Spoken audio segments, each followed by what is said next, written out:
Olá, meus irmãos, a paz do Senhor. Sejam bem-vindos mais uma vez ao nosso canal, Escatologia, Princípio do Fim.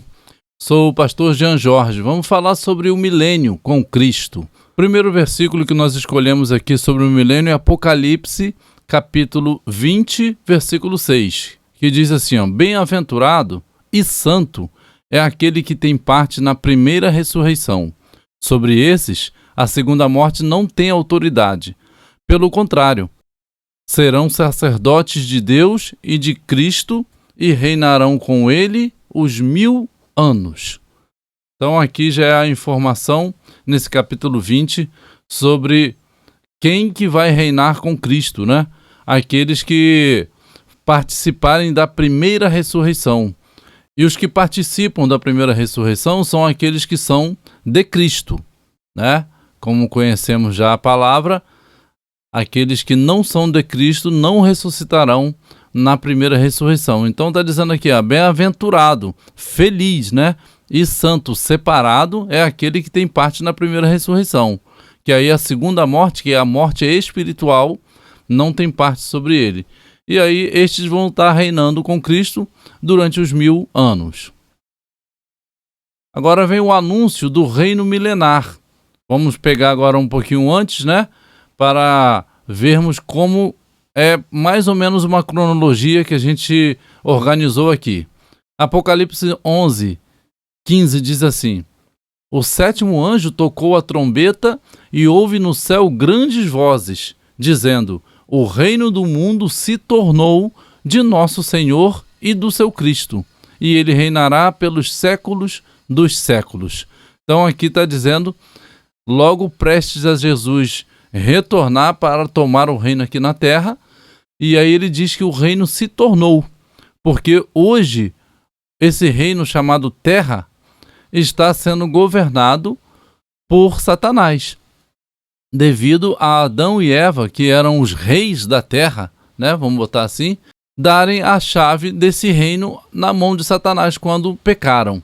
Então, como diz a palavra, o mundo jaz no maligno. O governo do mundo está sob o domínio do maligno. Mas um dia o Senhor Jesus voltará e tomará o reino de volta para o Senhor Deus e para si mesmo. A expressão 1000 anos aparece 6 vezes no Apocalipse. Aqui estão os versículos, né, todos no capítulo 20 de Apocalipse, do 2 ao 7. Vejam aqui que todos esses vão relatar sobre os 1000 anos, cada um contando um olhar diferente. Aqui vai falar quando Satanás é preso, quando ele é colocado no abismo por 1000 anos, quando a igreja reina esses mesmos 1000 anos com Cristo. Diz que os mortos nesses 1000 anos não reviveram, os outros mortos, que são os mortos que não estão em Cristo. E diz que bem-aventurado é aquele que vai ressuscitar, né? Aquele que é de Cristo, que vai ressuscitar para governar esses 1000 anos com Cristo. E diz no final que quando esses 1000 anos acabarem, Satanás voltará para sua última tentativa, né? E Deus o lançará no lago de fogo. As bodas será no milênio. As bodas do Cordeiro, né? Onde não haverá guerra. Como diz aqui em Deuteronômio 24, a gente faz uma ligação no versículo 5, que diz que quando um homem for recém-casado, não sairá à guerra, nem se lhe imporá encargo algum. Por 1 ano inteiro ficará livre na sua casa para alegrar a sua mulher que tomou. Então, fazendo aqui um comparativo desse 1 ano de Deuteronômio, que ele fica alegrando sua esposa, não pode ir para a guerra, não pode ser colocado um encargo pesado sobre ele. Também a gente coloca isso para os 1000 anos do milênio de Cristo, onde Cristo estará alegrando sua esposa, sua noiva, a igreja, né? De Sião sairá a lei. Isaías 2, versículo 3 diz: E irão muitos povos e dirão: Vinde, subamos ao monte do Senhor, à casa do Deus de Jacó, para que nos ensine os seus caminhos e andemos nas suas veredas, porque de Sião sairá a lei, e de Jerusalém a palavra do Senhor. Aqui, então, entendemos que Jesus estará, a partir de Jerusalém, governando toda a terra. E de lá, ele soltará a lei para os povos, né? Para as nações, através da igreja que estará fazendo cumprir essas leis no meio das nações. Com cetro de ferro nas mãos, né? Vale a pena salientar. Agora aqui, do Senhor sairá a lei. Outro versículo de Isaías, capítulo 51, versículo 4, que diz: Atendei-me, povo meu, e nação minha, inclinai os ouvidos para mim, porque de mim sairá a lei.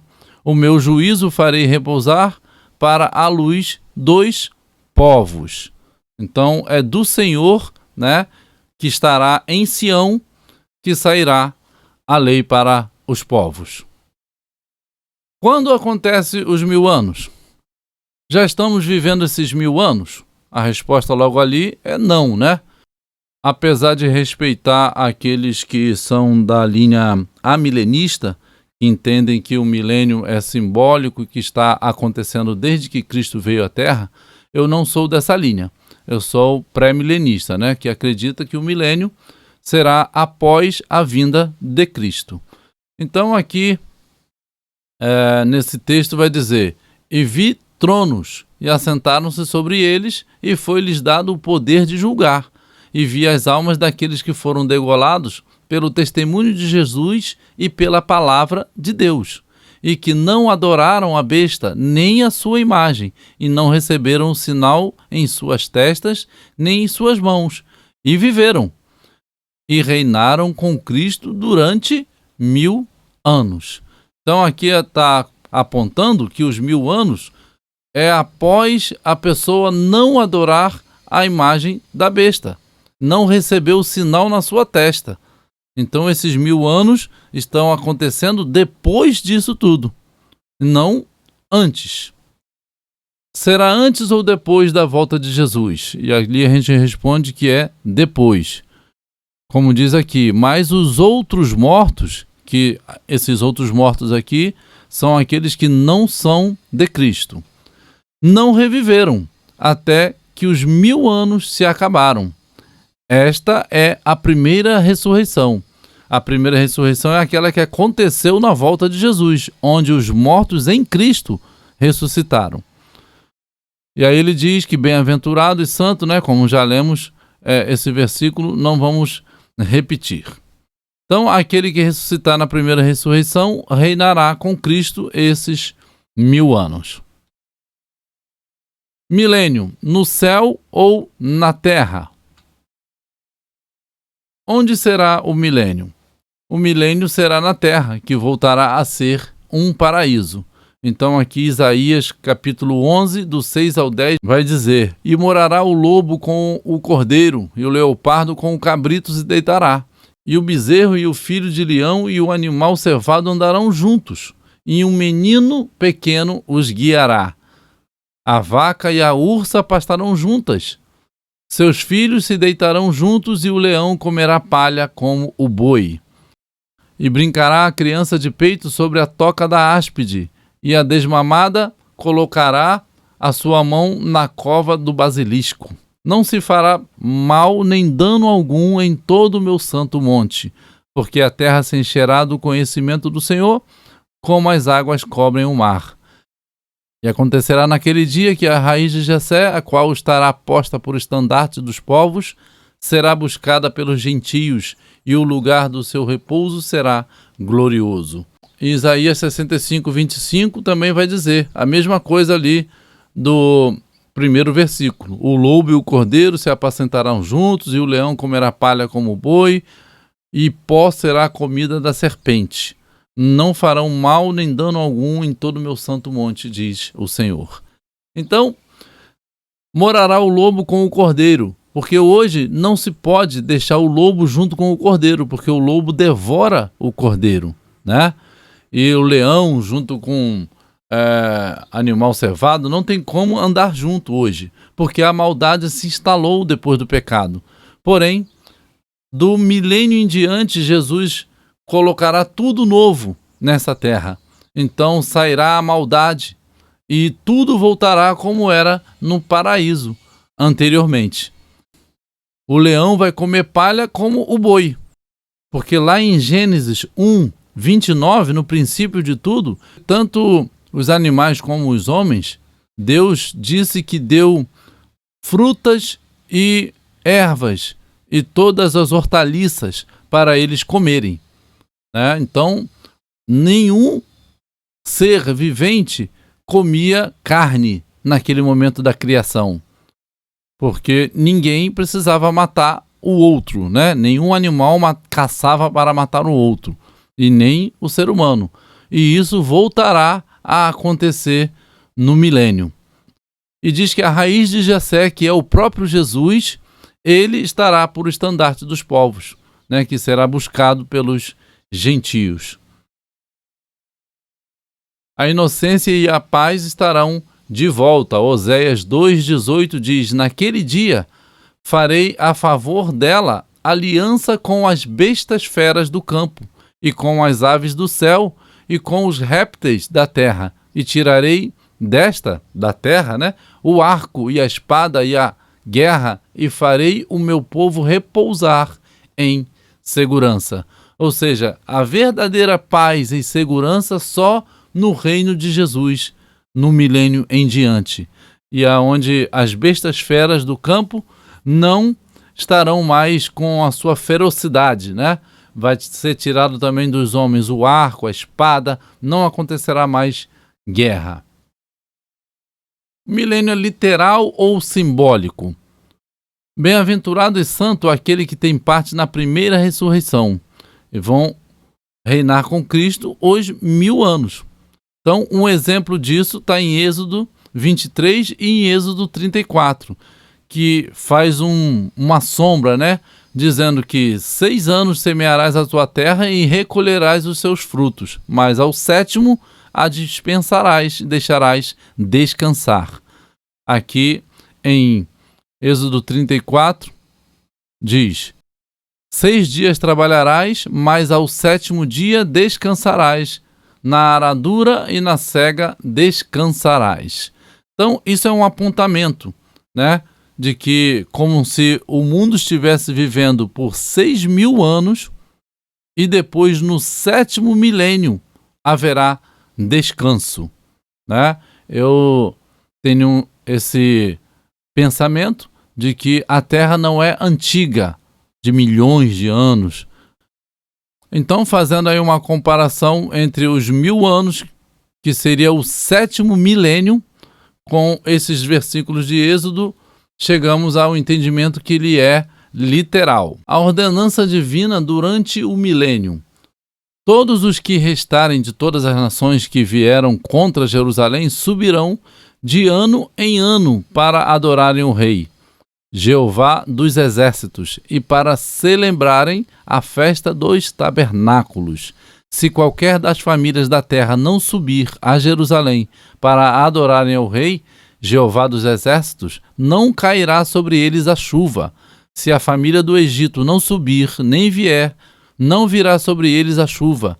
Virá a praga, com que Jeová ferirá as nações que não subirem para celebrar a festa dos tabernáculos.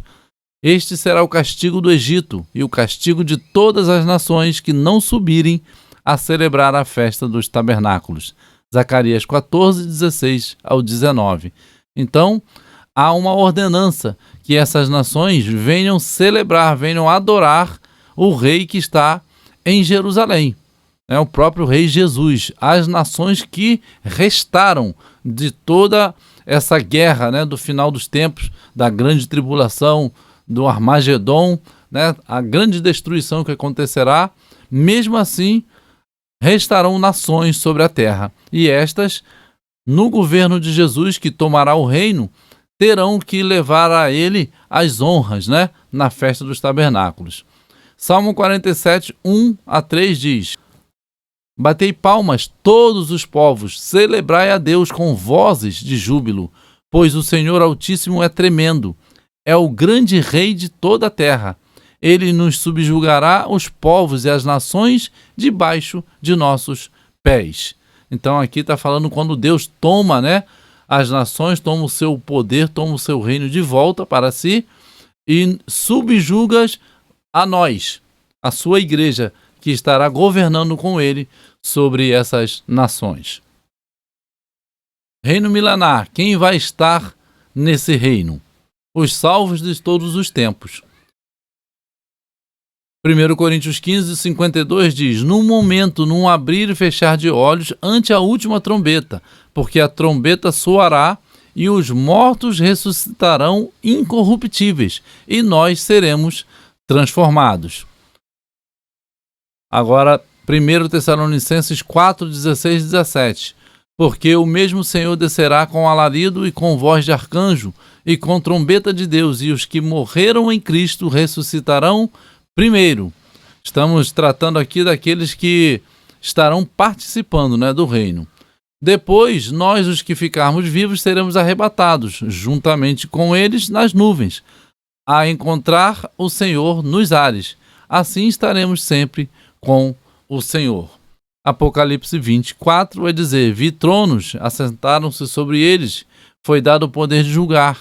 E vi as almas daqueles que foram degolados pelo testemunho de Jesus e pela palavra de Deus, e que não adoraram a besta, nem a sua imagem, e não receberam o sinal nas suas testas, nem em suas mãos, e viveram e reinaram com Cristo durante 1000 anos. Então está falando da sua igreja, né? Esses que estão inseridos nessas características é que reinarão e participarão deste milênio. As nações sobreviventes também participarão desse milênio. E diz Apocalipse 22, 2: no meio da sua praça e de um e de outro lado do rio estava a árvore da vida, que produz 12 frutos, dando seu fruto de mês em mês, e as folhas da árvore são para a saúde das nações. Aqui essa árvore entendemos que é Jesus, que está dando, né, saúde para as nações que estarão vivendo ali durante o milênio. Joel 2:32: e há de ser que todo aquele que invocar o nome do Senhor será salvo, porque no monte Sião e em Jerusalém haverá livramento, assim como disse o Senhor, e entre os sobreviventes, aqueles que o Senhor chamar.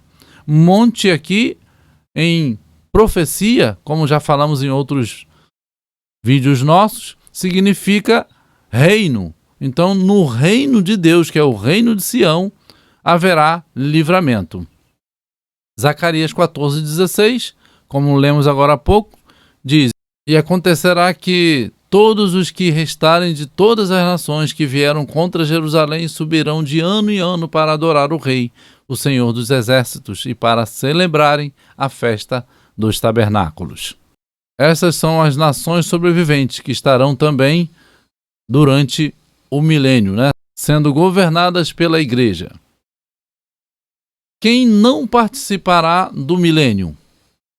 Aqui Sofonias 3:8 vai dizer: portanto esperai-me, diz o Senhor, no dia em que eu me levantar para o despojo, porque o meu decreto é ajuntar as nações e congregar os reinos, para sobre eles derramar a minha indignação e todo o ardor da minha ira, porque toda esta terra será consumida pelo fogo do meu zelo. Então aqui, ao mesmo tempo que as nações sentirão aquele ardor, aquele desejo ardente de ir contra Jerusalém para destruí-la, por trás disso tudo é o próprio Senhor as ajuntando para que lá ele derrame sobre elas a sua ira. Então, ao mesmo tempo que elas estarão se juntando belicamente com seus exércitos, cercando Jerusalém, é o Senhor que está as ajuntando para tocar fogo nelas. É como se fosse isso. Apocalipse 19:21 vai dizer: e os demais foram mortos com a espada que saía da boca do que estava assentado sobre o cavalo, e todas as aves se fartaram das suas carnes. Então, com uma ordem, né? A espada saindo da boca é a palavra do Senhor. Com uma ordem, o Senhor destruirá estas nações que estarão vindo contra o povo de Deus. Agora vamos ver como será o milênio. Uma das partes, Sofonias 3,19, vai dizer: porque então darei uma linguagem pura aos povos, para que todos invoquem o nome do Senhor, para que o sirvam com um mesmo consenso. Ou seja, uma só linguagem, né?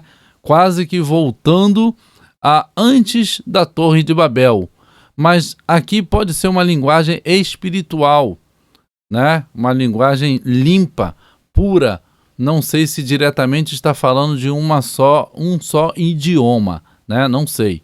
Mas simbolicamente aqui pode estar numa outra interpretação falando de uma linguagem de louvor ao Senhor nosso Deus. Ou realmente um retorno àquele momento antes da Torre de Babel, onde se havia uma só língua, porém agora todos louvando ao Senhor com um pensamento santo e purificado.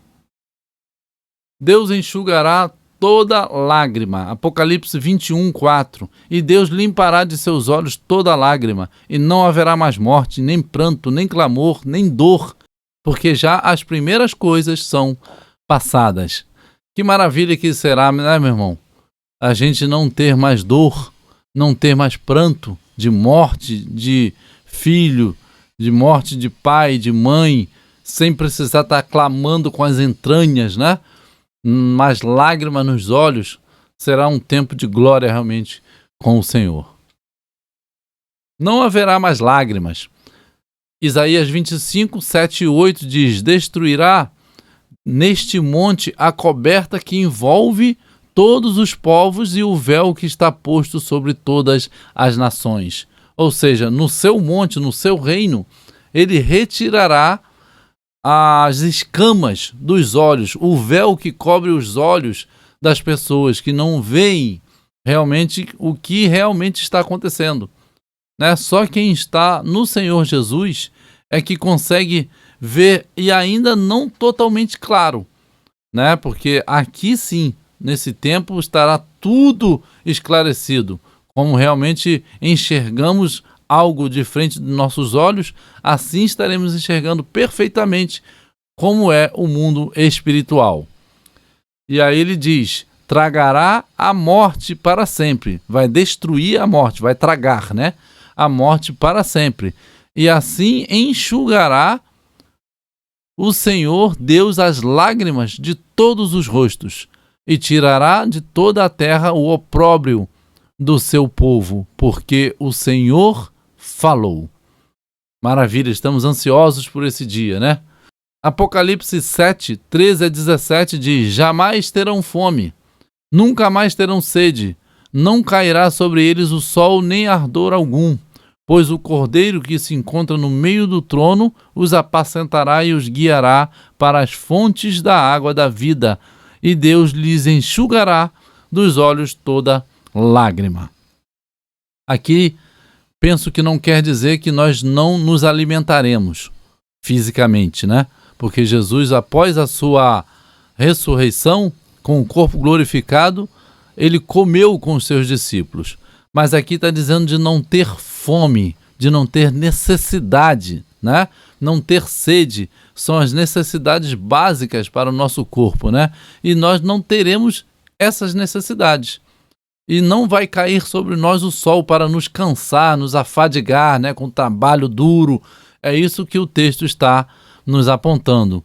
Mas que sim, faremos tudo, a nossa responsabilidade, nosso trabalho, porque não penso que será algo monótono o reino de Cristo aqui na terra, mas será algo dinâmico, porque viveremos a eternidade, né? Não pode ser uma eternidade em Campos Verde, cantando o tempo todo, não é isso?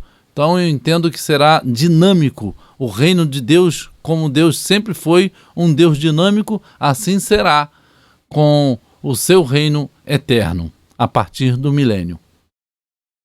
Como será a vida no milênio? Agora vamos começar a falar um pouco disso aqui. Isaías 65, 19 a 24 vai nos dizer: E exultarei em Jerusalém, e me alegrarei no meu povo, e nunca mais se ouvirá nela voz de choro, nem voz de clamor.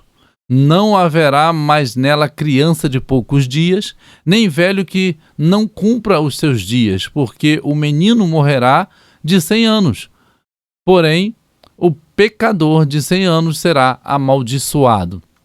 Bom, aqui esse texto está dando uma esperança, né, de como será a vida no milênio, que não se ouvirá mais choro, como falamos anteriormente. Vão edificar suas casas para eles mesmos morarem, vão plantar suas vinhas para eles mesmos usufruírem disso, né? Porque eles viviam num tempo em que os inimigos vinham e pegavam tudo deles que eles plantavam. Eles construíam suas casas e os inimigos é que tomavam posse dela quando invadiam a terra de Jerusalém. Então aqui está dizendo que não haverá mais isso. O reino não passará a outro povo, né?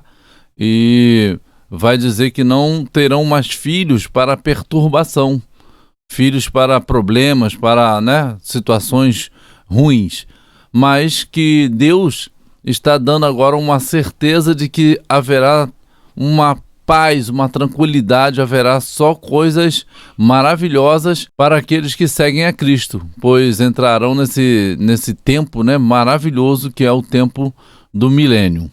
A renovação da terra no milênio. Apocalipse 21, 5 diz: Disse aquele que estava sentado sobre o trono: Eis que faço novas todas as coisas. Disse-me ele também: Escreve, porque essas palavras são fiéis e verdadeiras. Joel 3,17 vai dizer: Assim sabereis que eu sou Jeová vosso Deus, que habita em Sião, meu santo monte. Então Jerusalém será santa, e estrangeiros não passarão mais por ela. Então aqui está dizendo que Deus fará nova todas as coisas, tudo aquilo que a gente conhece hoje, toda essa malícia, toda essa maldade, todo esse sistema corrupto que está hoje no mundo, né?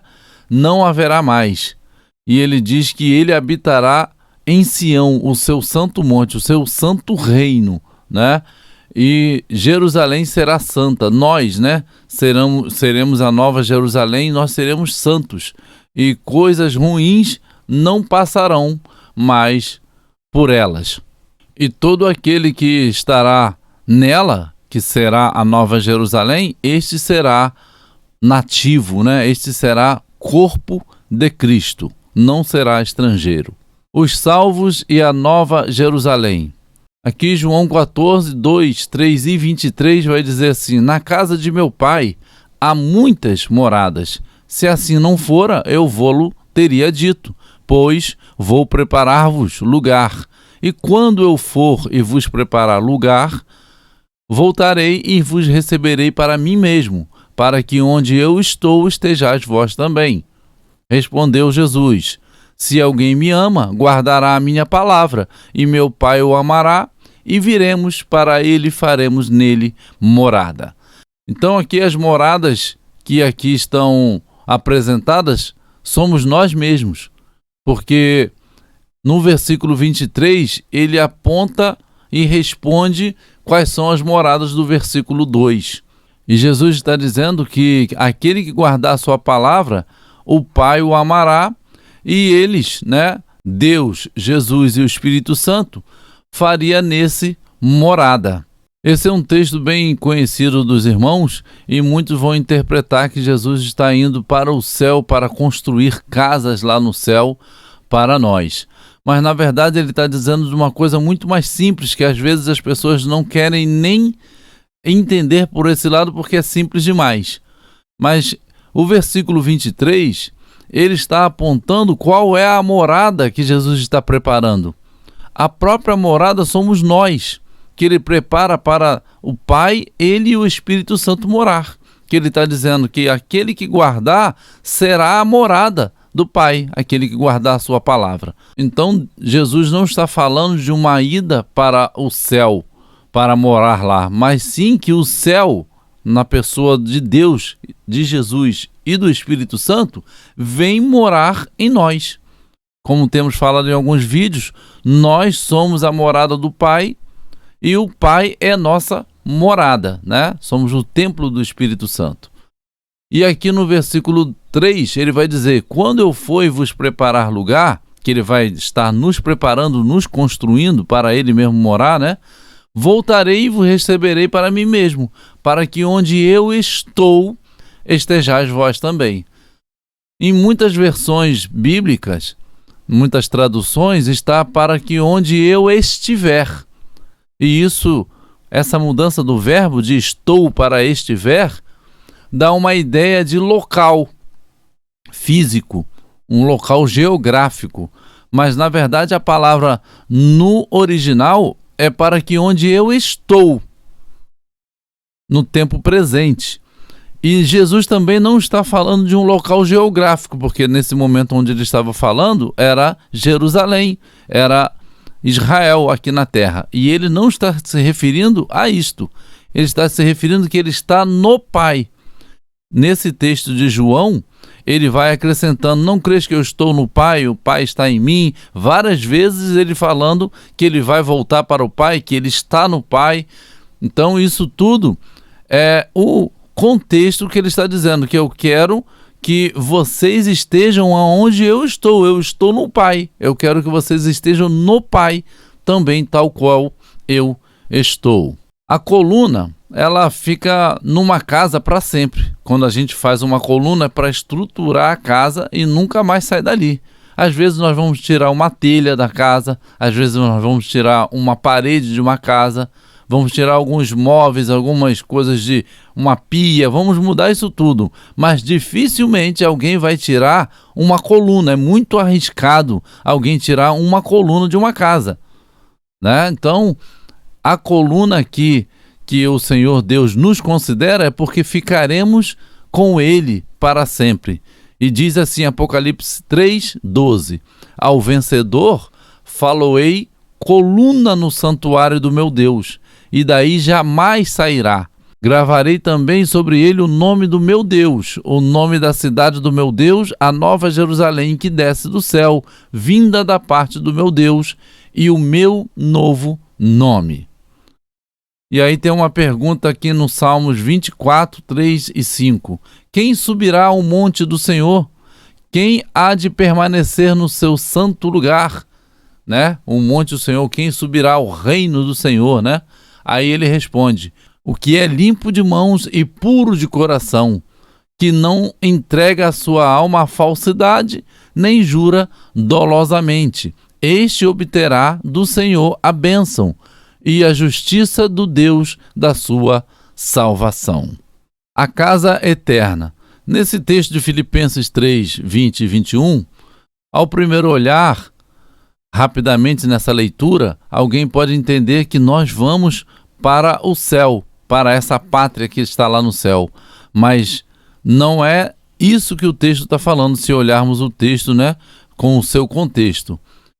Porque essa pátria realmente está no céu, mas ela virá para nós, ela descerá para nós. Veja o que o texto vai nos dizer: pois a nossa pátria está no céu, de onde também aguardamos o Salvador, o Senhor Jesus Cristo, o qual transformará o nosso corpo de humilhação para ser igual ao corpo da sua glória, segundo a eficácia do poder que ele tem de até subordinar a si todas as coisas.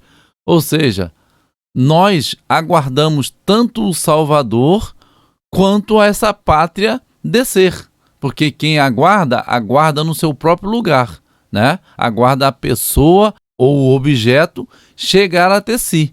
Então está dizendo, pois a pátria está no céu, de onde também, já que nós aguardamos o nosso Salvador, nós também aguardamos essa pátria descer. Então está em Filipenses 3, 20 e 21. E ainda nesse texto ele vai dizer que nessa vinda o Senhor transformará o nosso corpo de humilhação, essa carne fraca que nós temos, para ser igual ao corpo da sua glória, tal como ele ressuscitou glorificado, né? Tal como o corpo de Cristo será o nosso corpo, que nós somos, né, verdadeiramente o corpo de Cristo. Já que a cabeça está glorificada, o corpo também tem que estar. Segundo Pedro 1,14 diz: sabendo que brevemente hei de deixar este meu tabernáculo, como também nosso Senhor Jesus Cristo já me tem revelado. Ou seja, ele estava dizendo que em breve ele ia morrer. O espírito dele deixaria este corpo. Ele chama aqui de tabernáculo, porque Jesus já havia revelado isso para ele. Segundo Coríntios 5,1 diz: porque sabemos que se a nossa casa terrestre deste tabernáculo se desfizer, temos de Deus um edifício, uma casa não feita por mãos, eterna nos céus. Ou seja, mais uma vez ele está dizendo que essa casa desse tabernáculo, esse corpo, vai se desfazendo, vai ficando velho, vai, né, tendo suas dificuldades. E sabemos que quando isso acontecer, nós temos de Deus um edifício, um corpo glorificado que está lá no céu, porque é uma casa que não é feita por mãos humanas, não é um templo que nós conhecemos hoje, é um templo que Deus fez, é um corpo celestial, um corpo glorificado que está lá no céu, que ele é eterno, mas que descerá para cobrir o nosso espírito quando na revelação. Então aqui, nossa pátria, que é a nossa glorificação, está no céu, tal como nosso Senhor Jesus, e ambos descerão. Então seremos transformados, revestidos, vestidos de novo, um novo corpo de glória para vivermos nele, pois o corpo é nossa casa.